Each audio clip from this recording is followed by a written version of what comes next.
साबुन, तेल, cream, powder, ये तो ऊपर की मैल साफ़ करने के लिए हैं।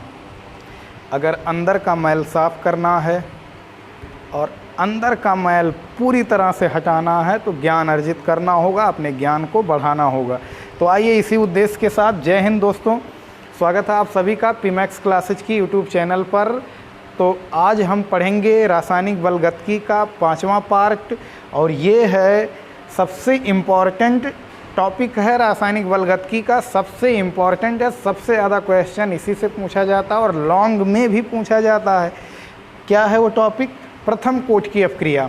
इसके प्रीवियस वीडियो में हम लोगों ने शून्य कोट की अपक्रिया के बारे में पढ़ा था, जीरो ऑर्डर रिएक्शन के बारे में पढ़ा था।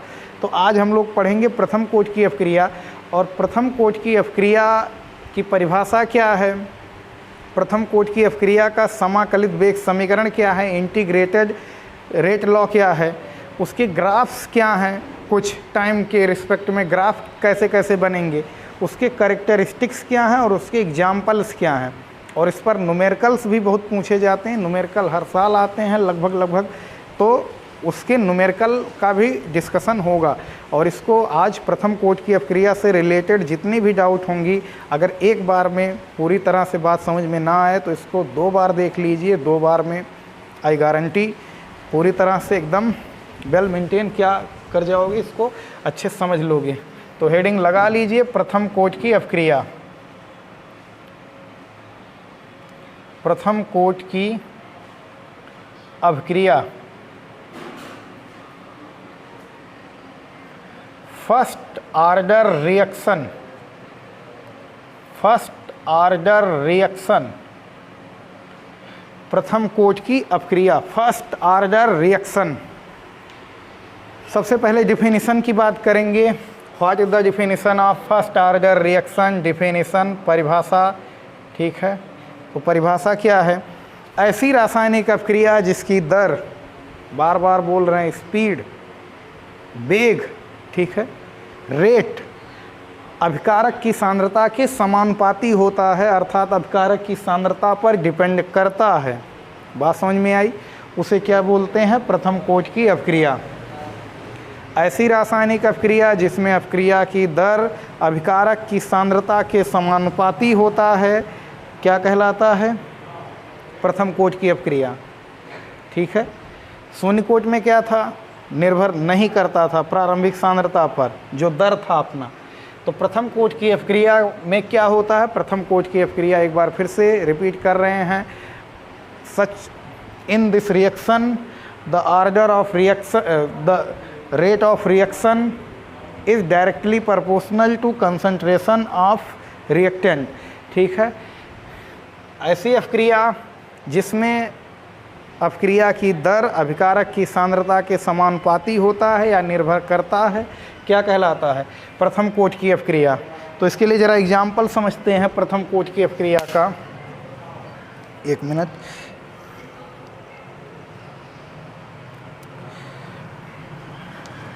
हाँ, तो वेलकम अगेन। थोड़ा सा टेक्निकल इशू था, तो आ जाइए। मान लो ए गिव्स प्रोडक्ट, ये अपना क्या है? प्रथम कोट की क्या है? अपक्रिया है। अब यहाँ पर क्या होगा, अगर इसका थोड़ा सा फील लेंगे, मान लो अगर 1 किलो है, 1 किलो कोई अपने पास रिएक्टेंट है, अभिकारक है, और इससे तुम बना रहे हो प्रोडक्ट, ठीक है। तो अगर ये बन रहा है 50 की स्पीड में, तो अगर तुम इसे 2 किलो कर दोगे तो अब ये 70 की स्पीड से बनेगा। ये मत कहना 100, ठीक है। लेकिन हाँ, बढ़ा कि नहीं, बात समझ में आई? दुगना नहीं बढ़ेगा, लेकिन हाँ बढ़ेगा। अगर इसको 3 कर दिए, 3 किलो कर दिए, 3 लीटर कर दिए, तो अब क्या हो जाएगा? मान लो 78 हो गया, ठीक है। तो यानी क्या देख रहे हैं? सांद्रता अगर हम बढ़ा रहे हैं तो अपक्रिया की जो दर है, यानी रेट ऑफ रिएक्शन है, वो भी इंक्रीज हो रही है, वो भी बढ़ रही है। बात समझ में आई? तो यही है प्रथम कोट की अपक्रिया। 2 ही अपक्रियाएँ अपने सिलेबस में हैं। आप द्वितीय कोट का भी अगर कहोगे तो कमेंट में सब लोग, अगर उसकी आवश्यकता होगी तो कमेंट करिएगा, हम द्वितीय कोट का भी, ठीक है, नेक्स्ट पार्ट में बनाएंगे। तो फिलहाल आ जाए टॉपिक पर। मान लो ए गिव्स प्रोडक्ट, ये है अपनी प्रथम कोट की अपक्रिया। तो अगर प्रथम कोट की अपक्रिया है ये, तो इसमें जो रेट होगा R, इसका अगर रेट लॉ लिखेंगे तो R इज इक्वल टू हो जाएगा K active mass of A की पावर 1 यहाँ छुपा है, डायरेक्टली प्रोपोर्शनल होता है, ठीक है। जब ये बराबर और K हटाओगे वेग स्थिरांक रेट कांस्टेंट, तो अपने आप प्रोपोर्शनल हो जाएगा, समानुपाती हो जाएगा, ठीक है। तो ये है। अब इसको हम थोड़ा सा नीचे लिख रहे हैं, इसको थोड़ी सी बात पहले ही समझा दे रहे हैं, फिर वही सेम फंडा रहेगा। इसका हम समाकलित वेग समीकरण का डेरिवेशन करेंगे। मान लो जब टाइम 0 था, ठीक है, तब जो कंसंट्रेशन थी बुकों में बहुत ज़्यादा पॉपुलर है इनिशियल कंसंट्रेशन, इसको हम बोल दे रहे हैं A0। वो क्या था, शुरुआत में A था। जब अभी उत्पाद बनना शुरू नहीं हुआ तब अपने पास प्रारंभिक सांद्रता इनिशियल कंसंट्रेशन कितनी थी, मान लो A था, ठीक है। आफ्टर टी टाइम, यानी टी टाइम बाद, कुछ समय बाद, क्या A की A सांद्रता रह जाएगी? तो आंसर है नहीं, ठीक है। कुछ ना कुछ सांद्रता क्या होगी, कुछ ना कुछ कंसंट्रेशन डिक्रीज होगा, कुछ ना कुछ प्रोडक्ट बन जाएगा और रिएक्टेंट की कंसंट्रेशन थोड़ा सा कम हो जाएगी। तो अब मान लेते हैं कम होकर रह गया कितना, A माइनस x, ठीक है। मान लो A में से x ख़त्म हो गया, यानी x ख़त्म हो गया है, ठीक है। x क्या हो गया, ख़त्म हो गया है और बचा है कितना, A minus x. Rest concentration कितना है, A माइनस एक्स बचा हुआ शेष सांद्रता। और ऐसा शून्य कोट में भी हुआ था, ये प्रारंभिक सांद्रता इनिशियल कंसंट्रेशन, शुरुआत में जितना अपने पास था, ये बची हुई सांद्रता A बराबर कितना, A माइनस एक्स। कितना खर्च हुआ, तो x, ठीक है। यानी x इसका कम हुआ और x इसका क्या हो गया, बढ़ गया। यहाँ से भी मेजर कर सकते हैं बुकों में। अब ये भ्रांति मत पालिए अपने माइंड में कि उस बुक में अलग तरह से डेरिवेशन किया है, कई बुकों में कई तरह से डेरिवेशन किया गया है। तो आपको इसका मतलब समझना है फर्स्ट ऑर्डर रिएक्शन का। आप किसी भी तरह से डेरिवेशन करिए, ठीक है। अब किसी भी तरह का मतलब ये भी नहीं कि रॉन्ग मेथड से करिए, ठीक है, तमाम विधियां हैं, ठीक है। तो मान लेते हैं जब टाइम 0 है तो अपने पास इनिशियल कंसंट्रेशन A है। आफ्टर टी टाइम जो रेस्ट कंसंट्रेशन है वो कितना रह गया, A माइनस एक्स। और कितना ख़त्म हुआ, x ख़त्म हो गया इसमें से, ठीक है। तो अब इसका अगर हम वेग नियम लिखेंगे तो इसका वेग नियम क्या हो जाएगा, इसका वेग नियम हो जाएगा R is equal to K active mass of A, ठीक है। R K into active mass of A। अब ज़रा बताना, यहाँ पर R को क्या लिख सकते हैं, वेग लिखना आता है, रेट लिखना आता है किसी भी रिएक्शन को देखकर। तो रिएक्शन अपना ये है फर्स्ट ऑर्डर, तो इसका रेट क्या होगा, minus d active mass of A by D T. Instantaneous rate है ये अति शुद्ध होता है, एक्यूरेट रेट होता है, ये तात्क्षणिक तात्कालिक वेग है, is equal to K active mass of A। एक काम कर ले रहे हैं अब की बार, एक्टिव मास ऑफ A को यहाँ और डी टी को उधर ट्रांसफ़र कर दे रहे हैं। तो क्या हो जाएगा, minus d active mass of A by active mass of A is equal to, ये इधर चला आएगा तो K डी टी, माइनस की भी सप्लाई उधर ही कर दो तो क्या हो जाएगा, माइनस K डी टी, ठीक है। ये आ गया। अब फिर यहाँ पर क्यों ऐसा किए, क्योंकि ये अगर x है तो ये x है, तो इसीलिए एक जैसे लोगों को एक साइड में, बाकी लोगों को एक साइड में कर लो। क्या कर लो, दोनों पक्षों का समाकलन करने पर, दोनों पक्षों का समाकलन करने पर, दोनों पक्षों का समाकलन करने पर तो क्या हो जाएगा, d active mass of A by A। इधर भी क्या, active mass of, sorry minus K बाहर कर लो, integration of K d t, इन दोनों का समाकलन कर दो। बात समझ में आई। तो इस चीज़ को हम यहाँ पर लिख रहे हैं, d active mass of A by active mass of A is equal to minus K d t. जब टाइम 0 है तो इनिशियल कंसंट्रेशन कितना है, A है, ठीक है, A नॉट कर दो। जब टाइम T है, जब टाइम T है तो रेस्ट कंसंट्रेशन कितना है अपने पास, A। अच्छा एक चीज़ और यहाँ पर समझेंगे, अगर हम लिखेंगे ln, क्या लिखेंगे, ln, तो ln का मतलब log है, ये log का ही शॉर्टकट है, लेकिन ln तब लिखते हैं जब बेस E हो, बेस में क्या हो, E हो, ई एक्सपोनेंशियल। और लॉग कब लिखते हैं? जब बेस में क्या हो? 10 हो। जब लॉग लिखा हो तो सीधा मतलब समझ जाइए कि बेस में 10 छुपा है। चाहे लिखा हो या ना लिखा हो, अगर कुछ नहीं लिखा है तो बेस में 10 छुपा है, और ln लिखा है तो बेस में क्या छुपा है? ई छुपा है। बात समझ में आई? तो आज ये बात अच्छे से दिमाग में बैठा लीजिएगा जब हम ln लिखेंगे।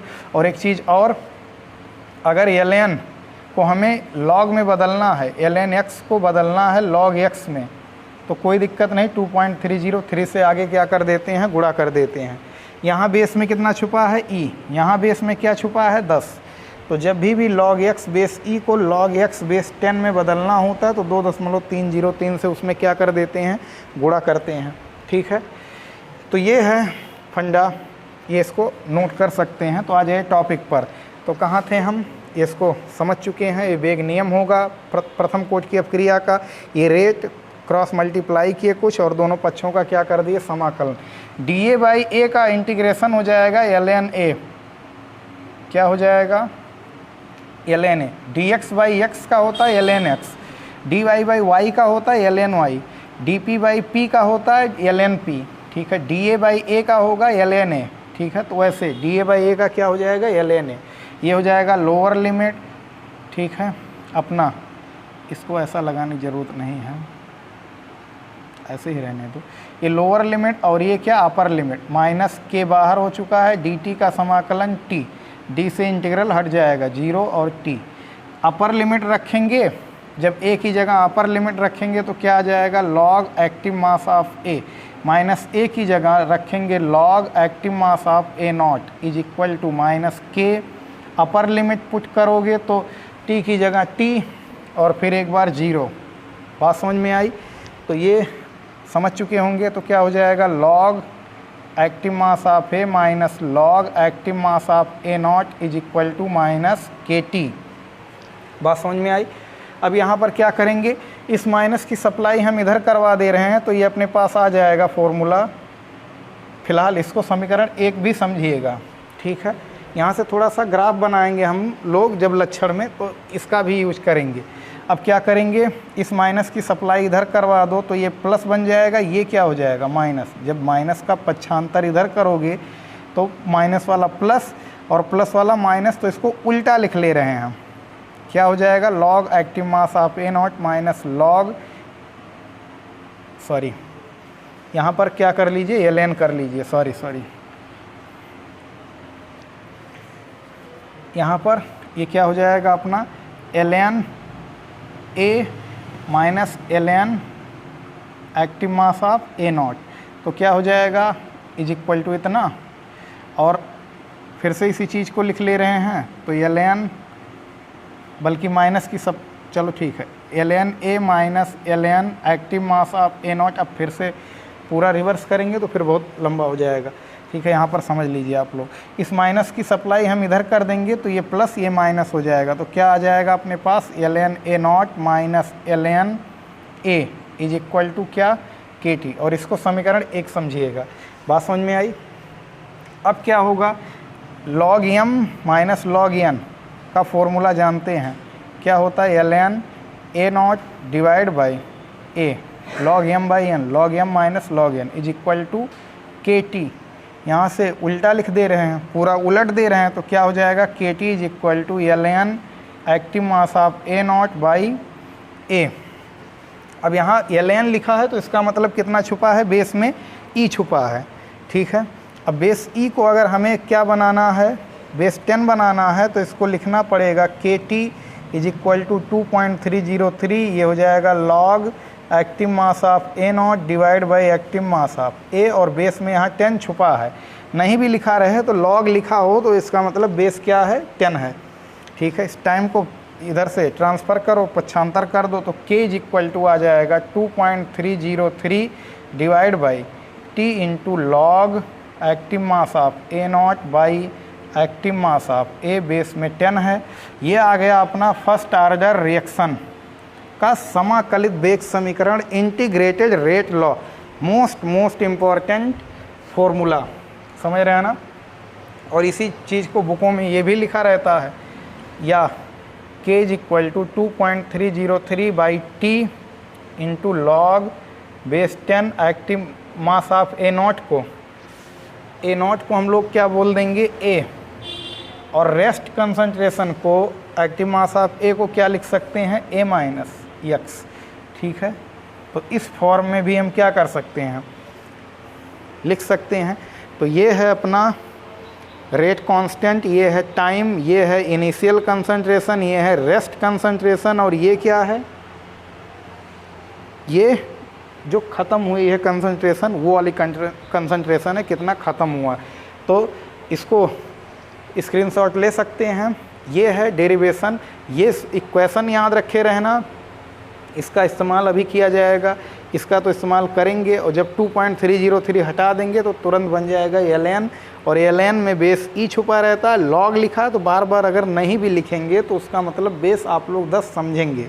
क्यों बेस 10 में बदला जाता है, क्योंकि log 2 बेस 10 का मान जानते हैं, log 3 बेस 10 का मान, log 5 बेस 10 का मान, log 7 बेस 10 का मान, log 10 बेस 10 का मान हम लोग जानते हैं, और यही सब डेटा दिया जाता है न्यूमेरिकल में, तो इसीलिए हम लोग इसको log 10 में बदल लेते हैं। ठीक है, तो आई होप ये डेरिवेशन खूब अच्छे समझ में आया होगा। अगर कहीं कन्फ्यूजन होगा तो उसको कमेंट करके ज़रूर बताइए। ठीक है, तो इसको मिटा रहे हैं।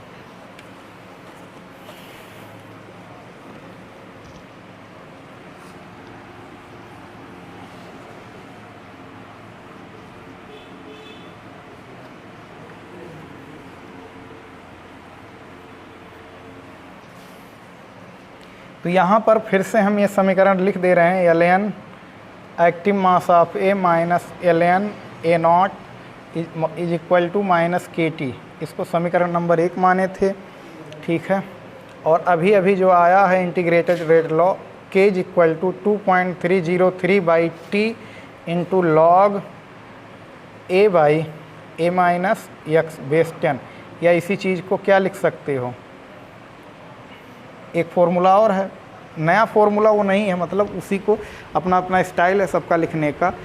ठीक है, तो इस तरह से लिख सकते हैं। तो ये था डेरिवेशन। अब इसी में बहुत से लोग इसको भी मानते हैं। अगर हम समीकरण 1 से बात करें, फ्रॉम इक्वेशन 1, समीकरण 1 से क्या है समीकरण 1, ज़रा समझना। चलो इसको रहने दो, अब सीधे हेडिंग लगा लेते हैं लक्षण। अब लक्षण में ही बात करेंगे ढंग से, तो हेडिंग लिख लीजिए लक्षण, कैरेक्टरिस्टिक्स।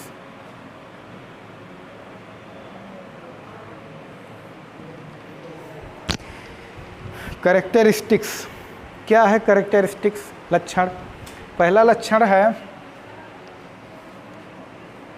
कि जितनी भी प्रथम कोटि की अपक्रियाएँ होती हैं वो किस समीकरण का पालन करती हैं, k is equal to 2.303 by t into log active mass of A naught divide by active mass of a का क्या करती हैं, पालन करती हैं। जितनी भी इक्वेशन होते हैं फर्स्ट ऑर्डर रिएक्शन की, वो इस समीकरण का क्या करती हैं, पालन करती हैं। ठीक है, अब अगर कभी कभी रेयर केस में अभिकारक अगर गैसीय अवस्था में हो तो उसके लिए थोड़ा सा अलग डेरिवेशन करना पड़ेगा। ठीक है, उसके लिए हम सेपरेट वीडियो बनाएंगे, उसके लिए अलग वीडियो बनाएंगे। ठीक है, पहले यही बहुत बड़ा हो जाएगा, तो समझते हैं ज़रा। तो k is equal to 2.303 t log, पहला लक्षण क्या लिखेंगे कि सभी प्रथम कोटि की सभी अपक्रियाएँ इस समीकरण का क्या करती हैं, पालन करती हैं। चलो इसको हटा रहे हैं, तुम्हारा मन कर रहा है ऐसे नहीं पसंद आ रहा है, तो के टी इज इक्वल टू कितना, इसको हटा दो, क्या, log active mass of A naught divide by active mass of a का पालन करती हैं। अगर लॉग ये हटा दिए तो अब ये बन गया होगा ln। ठीक है, ये बात ध्यान में रखिएगा, हमारी भी आदत थोड़ा ख़राब है, लॉग ही अक्सर लिखते हैं, ln लिखो। अब ln लिखने का मतलब ये हट गया। जब भी ln हटाते हैं तो यहाँ का जो बेस होता है वो इधर का भी बेस बन जाता है। ठीक है, तो क्या बन जाएगा, ये हो जाएगा ई पावर के t is equal to active mass of A naught by active mass of a. ठीक है, ये बात समझ में आई। तो यहाँ से क्या हो जाएगा, तिरछा गुणा अगर करोगे तो तिरछा गुणा कर दोगे तो क्या हो जाएगा अपने पास formula, active mass of A is equal to active mass of A into e power के t is equal to active mass of A naught. ठीक है, यहाँ K था, T का क्रॉस मल्टीप्लाई कर दिए, ये हटा दिए तो लॉग बन गया ln। ln जब हटाएंगे तो यहाँ बेस ई छुपा है तो वही इधर का बेस बनेगा। अब इसको पक्षांतर कर दो, ये भी है लेकिन अब इसको इस रूप में बुक में लिखा नहीं रहता है, तो इसको कर दो पक्षांतर, तो क्या हो जाएगा active mass of A is equal to active mass of A naught divide by e power के टी। तो इसको जब ऊपर ले जाएंगे तो क्या हो जाएगा, घात माइनस हो जाएगा, तो A is equal to active mass of A naught into e power minus K t. ये भी है फर्स्ट ऑर्डर रिएक्शन। बात समझ में आई? ये कौन सा रिएक्शन है? फर्स्ट ऑर्डर रिएक्शन का ये समाकलित वेग समीकरण है, यानी इंटीग्रेटेड रेट लॉ ये भी है। ठीक है, तो चाहे तुम ये समझे रहो, चाहे तुम ये समझे रहो, और चाहे जो अभी ऊपर लिखे थे समीकरण नंबर 1 लिखे हैं उसको समझो, तो तीनों ही हैं। यानी क्या ऊपर वाला लिखा गया था लॉग, यानी ln A is equal to क्या minus ln A minus ln active mass of A naught is equal to कितना आया था, KT। ठीक है, ये आया था अपने पास फॉर्मूला समीकरण नंबर 1 वाला। ठीक है, तो चाहे ये भी मेन समीकरण है, ये भी मेन समीकरण है, ये भी मेन समीकरण है। न्यूमेरिकल सबसे ज़्यादा इसी रूप में करके लगाइए तो ज़्यादा अच्छा रहेगा। ठीक है, तो पहला लक्षण समझ में आया। अब दूसरे लक्षण में समझते हैं ग्राफ, ln A का और T के रिस्पेक्ट में हम लोग ग्राफ बनाएंगे। तो इसी को फिर से दूसरा लक्षण लिखेंगे। समीकरण 1 क्या था अपना, ln A minus ln active mass of A naught is equal to KT। अब ज़रा बताना यहाँ पर क्या हो जाएगा, ln A को अगर उस पार भेजेंगे तो ln active mass of A is equal to KT, ये जाएगा उस पार तो अपने पास हो जाएगा प्लस, हो जाएगा प्लस कितना ln active mass of A, यहाँ माइनस था ना, यहाँ माइनस था, समझ रहे हो ना। समीकरण नंबर 1 में जब माइनस की सप्लाई किए थे तब ये आगे आ गया था, ये पीछे, तो यहाँ पर क्या रहेगा माइनस, यहाँ पर क्या रहेगा माइनस। ठीक है, यहाँ माइनस रहेगा समीकरण 1 में, देख लेना। ठीक है, अच्छा इसको अगर बेस हटाना है तो क्या करना पड़ेगा, 2.303 लॉग A, इधर क्या minus KT plus log active mass of A not, यहाँ भी कितना आ जाएगा आगे 2.303, यहाँ लॉग अब लिख देंगे। 2.303 से भाग लगा दो तो इधर बचेगा क्या, लॉग A, इधर क्या हो जाएगा K बाई 2.303, दोनों पक्षों में भाग कर रहे हैं तो ये कट जाएगा, यहाँ नीचे आ जाएगा इंटू T, यहाँ भी कट जाएगा तो बचेगा क्या, लॉग एक्टिव मास ऑफ ये नॉट। तो अगर हम बात करें क्या ये भी फर्स्ट ऑर्डर रिएक्शन का इंटीग्रेटेड रेट लॉ है, समाकलित वेग समीकरण, हाँ ये भी है। कई रूप में उसी को बार बार चेंज किया जा रहा है इधर उधर करके। अभी ऐसा क्यों किए, इसका अब हम इसका ग्राफ बनाएंगे इसीलिए ऐसा किए। y बराबर mx प्लस सी से तुलना करेंगे, तो y बराबर जब mx प्लस सी से तुलना किए तो m बराबर आ गया इतना, c बराबर आ गया इतना, तो इसका अगर ग्राफ बनाओगे टाइम और log a के रिस्पेक्ट में तो इसका ग्राफ बनेगा कुछ इस तरह से। ठीक है, सरल रेखा, क्यों, क्योंकि y बराबर mx प्लस सी क्या है, सरल रेखा है। ठीक है, तो जिसकी ढाल कितनी होगी तो m बराबर हो जाएगा माइनस k बाई 2.303, ये हो जाएगी ढाल, और ये वाली हाइट कितनी हो जाएगी, log active mass of A not, ये वाली हाइट होती है c। ठीक है, तो यहाँ से यहाँ तक की हाइट यानी सबसे ज़्यादा कंसंट्रेशन है ये लॉग एक्टिव मास ऑफ ये होती है, हाइट c होती है। ठीक है, तो निगेटिव प्रवणता होती है माइनस k बाई 2.303, और शून्य कोट में भी ऐसे ही आया था, उसका भी एक सरल रेखा ही था ग्राफ, लेकिन उसकी ढाल क्या थी, स्लोप क्या थी, माइनस k थी स्लोप। ठीक है, उसकी स्लोप थी माइनस k, और इसकी फर्स्ट ऑर्डर रिएक्शन की स्लोप कितनी होती है, माइनस k बाई 2.303। ठीक है, तो ये समझ में आ गया होगा। अब इसी में एक ग्राफ और बनाएंगे हम लोग, ठीक है, उसका ग्राफ ज़रा देखेंगे किस तरह से बनेगा। इसको मिटा रहे हैं, दूसरा लक्षण, तीसरे लक्षण की बात करेंगे। इसको स्क्रीनशॉट ले सकते हैं अथवा नोट कर सकते हैं।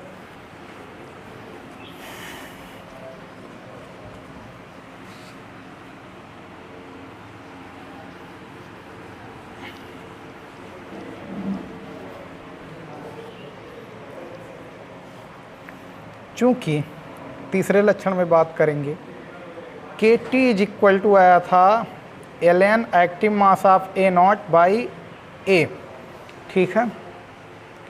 अगर लॉग लाओगे तो यहाँ 2.303 आ जाएगा। अब यहाँ पर बहुत अच्छे से समझना ज़रा, इसको हम उल्टा लिख रहे हैं। क्या हो जाएगा, ln active mass of A naught by active mass of A is equal to कितना, के टी, ठीक है। अब अगर इसको हम मान ले y और इसको मान ले mx, ठीक है, तो ये जो इक्वेशन हमें मिला ये y बराबर mx जैसा है। अगर इसके रिस्पेक्ट में कभी कभी इसका ग्राफ टाइम के रिस्पेक्ट में पूछता है तब कैसा ग्राफ बनेगा, तो ग्राफ कुछ यूँ बनेगा। ये x अक्ष पर हो गया अपना टाइम और y अक्ष पर हो गया लॉग, यानी ln active mass of A naught by a, ठीक है। और अगर बदलना होगा लॉग में, यहाँ ln अगर रखे हो तो चलो कोई दिक्कत नहीं, लॉग में रखते हो तो 2.303 करके पक्षांतर करना पड़ेगा। अब ये y बराबर mx मूल बिंदु से होकर जाने वाली रेखा का समीकरण है। तो ये है, ये ग्राफ बनेगा कुछ इस तरह से। किसके रिस्पेक्ट में, इसके रिस्पेक्ट में, और टाइम के रिस्पेक्ट में अगर ग्राफ बनाओगे तो ग्राफ कुछ इस तरह से बनेगा, ठीक है। मूल बिंदु से होकर जाने वाली एक सरल रेखा बनेगी। ये सरल रेखा का ही समीकरण होता y बराबर mx। तो ये भी एक सरल रेखा ही प्रदर्शित कर रहा है। कहने का मतलब टाइम बढ़ेगा तो ln ए नॉट बाई ए क्या होगा, बढ़ेगा। टाइम और बढ़ेगा तो ln ए नॉट बाई ए बढ़ेगा। टाइम जैसे जैसे बढ़ेगा इसकी सांद्रता का अनुपात जो है, ये दोनों अनुपात का ln जो है वो भी क्या होगा, इंक्रीज होगा। बात समझ में आई। तो ये तीसरा लक्षण है। अब चौथा लक्षण जो होने वाला सबसे इम्पॉर्टेंट लक्षण है, सबसे इम्पॉर्टेंट कैरेक्टरिस्टिक्स है, हाफ टाइम पीरियड। चौथा कैरेक्टरिस्टिक्स है half time period. Half time period, अर्धायु काल। अर्धायु काल, जैसा कि पिछले वाले वीडियो में भी हमने बात किया था अर्धायु काल की, फिजिक्स में भी पढ़ोगे अर्धायु काल क्या है, ठीक है। तो एक बार फिर से रिपीट कर रहे हैं अर्धायु काल की डिफिनीशन। वह टाइम इंटरवल जिसमें कोई मटेरियल अपने प्रारंभिक मात्रा का आधा रह जाता है, उस टाइम इंटरवल को ही हम बोलते हैं हाफ टाइम पीरियड। वह समय अंतराल जिसमें कोई अभिकारक अपनी प्रारंभिक सांद्रता का आधा रह जाता है क्या कहलाता है, अर्धायु काल। अर्धायु काल को किस अक्षर से प्रदर्शित करते हैं, टी हाफ से, ठीक है। तो अब जरा बताना, अभी अभी समाकलित वेग समीकरण क्या आया है, k is equal to 2.303 by t into log active mass of A naught divide by active mass of A base 10, चाहे a upon a minus x, जो तुम्हें पसंद हो वो तुम लिख सकते हो यहाँ पर, ठीक है। अब ज़रा बताना, जब अपने पास t is equal to t half होगा, जब टाइम टी हाफ के बराबर होगा, तब ज़रा बताना a के बारे में क्या ख्याल है। क्या ये बचेगा a नॉट बाई 2, क्या ये प्रारंभिक का आधा रह जाएगा, ये प्रारंभिक है और प्रारंभिक सांद्रता में 2 से भाग कर दो तो अब आधा रह जाएगा जब ये टाइम इंटरवल, ठीक है, स्पेंड होगा।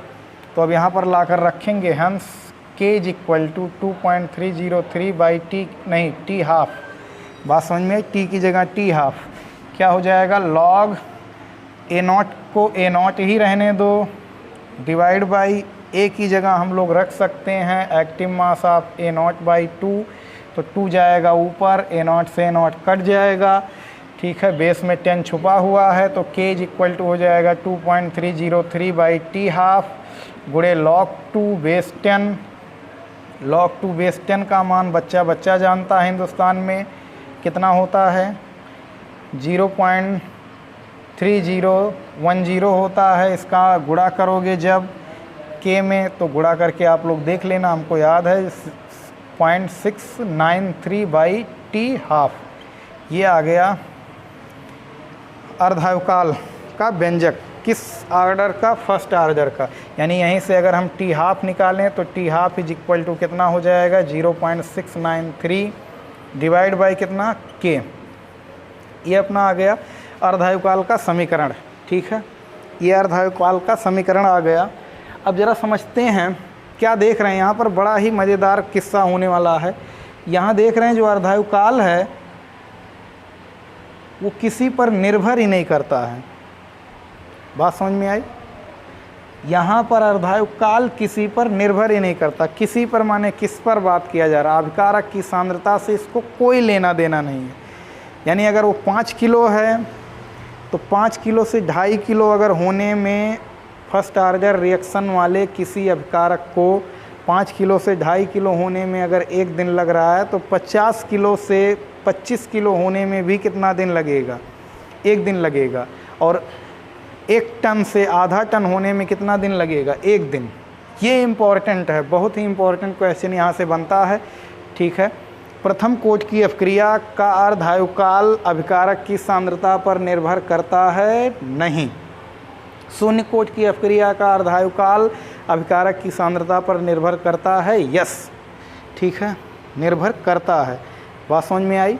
तो ये सबसे इम्पॉर्टेंट, जब भी हाफ टाइम पीरियड या 50% कवर होने की बात करेगा तो तुरंत इस तरह से तुम सवाल लगाओगे। अब यहीं से ज़रा फिर बढ़ेंगे 5वें करैक्टर पर। ठीक है, 5वां भी कभी कभी क्वेश्चन पूछता है। अगर मान लो 2-2 टाइम इंटरवल दिया रहे तब क्या करोगे? इसको नोट कर लेंगे वीडियो पास करके। अगर 2-2 टाइम इंटरवल है अपने को गिवन है तब क्या करेंगे? मान लो कि T1 टाइम में कुछ कंसंट्रेशन ख़त्म हुआ और फिर T2 टाइम में थोड़ा और कंसंट्रेशन ख़त्म हुआ, तब कभी कभी पूछता है कि तब बताओ रेट कांस्टेंट बताओ। और ये रिएक्शन है फर्स्ट ऑर्डर का, प्रथम कोट का। माने अगर मान लो शुरू में तुमने 5 किलो लिया कोई अभिकारक और उससे तुम प्रोडक्ट बनाना चाहते हो, तो मान लो 2 किलो ख़त्म हो गया, यानी बचा 3 किलो बचा, और 2 किलो ख़त्म हुआ 1 घंटे में और 3 किलो ख़त्म हुआ 3.5 घंटे में, तब बताओ अपक्रिया का वेग स्थिरांक क्या होगा?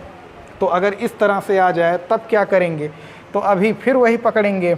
ज़रा समीकरण क्या था अपने पास? क्या समीकरण आया था कि k is equal to 2.303/t into log active mass of A0 by active mass of A base में 10। तुम्हारा मन करे A/A-x भी लेकर चल सकते हो, जो तुम्हारा मन करे। ठीक है, अब यहीं से समझेंगे जब, समझ रहे हो ना? तो इसको तिरछा गुणा कर दो तो क्या हो जाएगा KT, और इसको फिर से 2.303 को गायब कर रहे हैं तो ये क्या बनने को तैयार है? ln। ठीक है, एलियन नहीं, ln। तो ये हो जाएगा ln active mass of A0 by ln active mass of A0 by active mass of A। ठीक है, यहाँ बेस में क्या आ गया होगा? E आ गया होगा।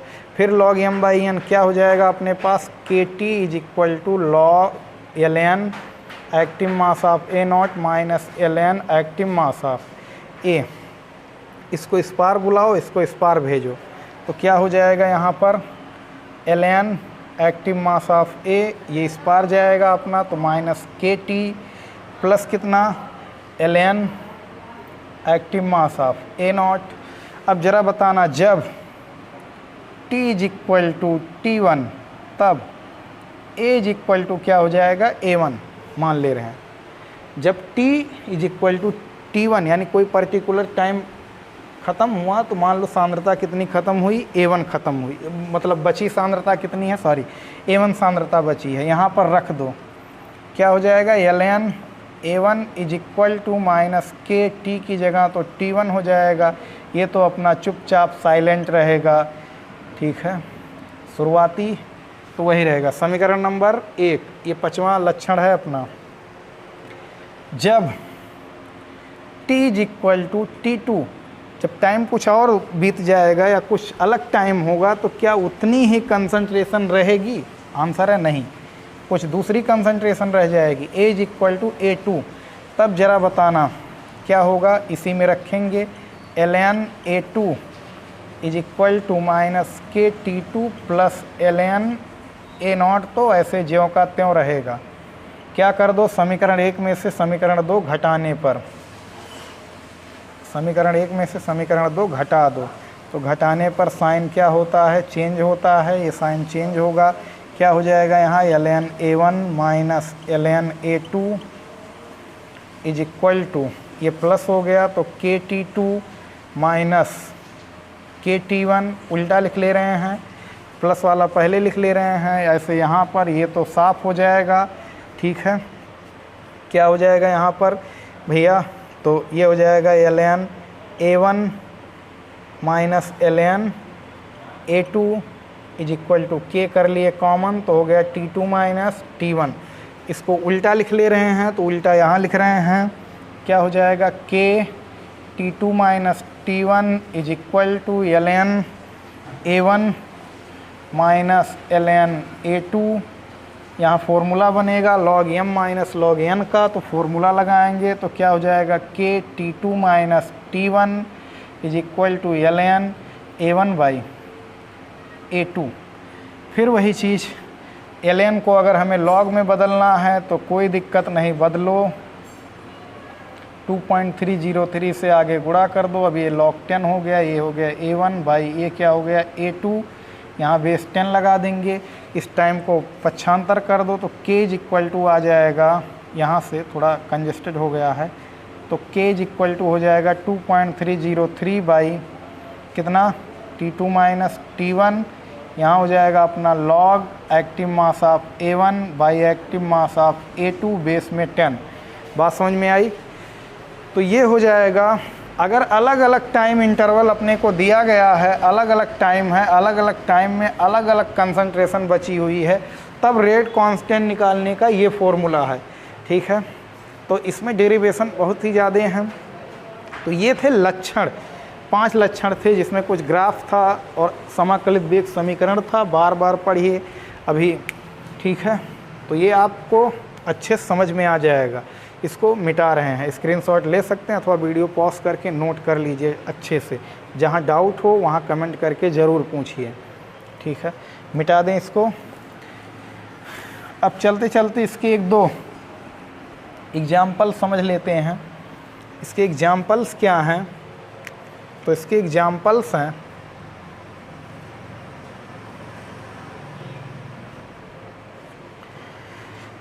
पहला एग्जाम्पल है SO2Cl2 का अपघटन, डिसोसिएशन ऑफ SO2Cl2, SO2Cl2 का अपघटन। तो यहाँ जब अपघटन कराते हैं तो क्या होता है? SO2Cl2 का जब अपघटन होता है उष्मा की उपस्थिति में तो ये टूटता है SO2 में और किस में? Cl2 गैस में।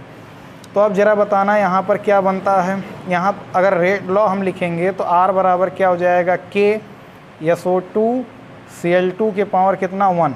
तो इस रेट लॉ को, इस वेग नियम को देखकर हमें ये पता चल रहा है कि ये किस ऑर्डर का रिएक्शन है। तो ये फर्स्ट ऑर्डर का रिएक्शन है, ठीक है। अच्छा, एक एग्जांपल और समझ लेते हैं। दूसरा एग्जांपल क्या है? दूसरा एग्जांपल है अपना एस्टर का जल अपघटन। एस्टर का जल अपघटन तो समझते हैं ज़रा। एस्टर क्या है? CH3COO-C2H5, ये है अपना एस्टर। इसको जब जल की उपस्थिति में क्रिया कराते हैं तो बनता है अपना CH3। अब इसका मैकेनिज्म नहीं समझना है कैसे बनता है। CH3COOH बनता है और क्या, साथ ही साथ C2H5OH बनता है, ठीक है।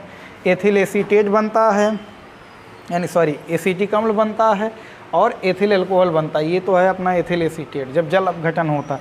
तो इसका जब रेट देखा गया एक्सपेरिमेंटली तो क्या था? K CH3COO C2H5 के पावर 1। तो इस समीकरण को देखकर ये पता चल रहा है कि ये किस ऑर्डर का रिएक्शन है, तो फर्स्ट ऑर्डर का रिएक्शन है। ऐसे और भी है, ठीक है। तीसरा एग्जाम्पल, अमोनियम नाइट्रेट का अपघटन। तो अमोनियम नाइट्रेट का जब अपघटन किया जाता है तो बनता है अपना नाइट्रोजन और प्लस में जल बनता है, ठीक है। अब बैलेंस करना आप लोगों का काम है। यहाँ पर स्टोइकियोमेट्री गुणांक कुछ हो भी सकता है, बैलेंस कर लीजिएगा, ठीक है। इसका हम रेट डायरेक्ट लिख रहे हैं, K active mass of NH4NO2 के पावर 1। तो इस रेट लॉ को देखकर ये पता चल रहा है ये सब किस ऑर्डर के हैं रिएक्शन, तो फर्स्ट ऑर्डर यानी प्रथम कोटि की अपक्रिया के सब उदाहरण है, एग्जाम्पल्स हैं, ठीक है। तो ये सब कुछ था प्रथम कोटि की अपक्रिया के बारे में। तो आई होप ये अच्छे समझ में आया होगा। अब गैसीय अभिकारक हो अगर, तो वहाँ पर क्या होगा, तो इसके लिए हम उसके लिए अलग से वीडियो बनाएंगे और इसको पढ़ाई करते रहें। तब तक के लिए ऑल द वेरी बेस्ट।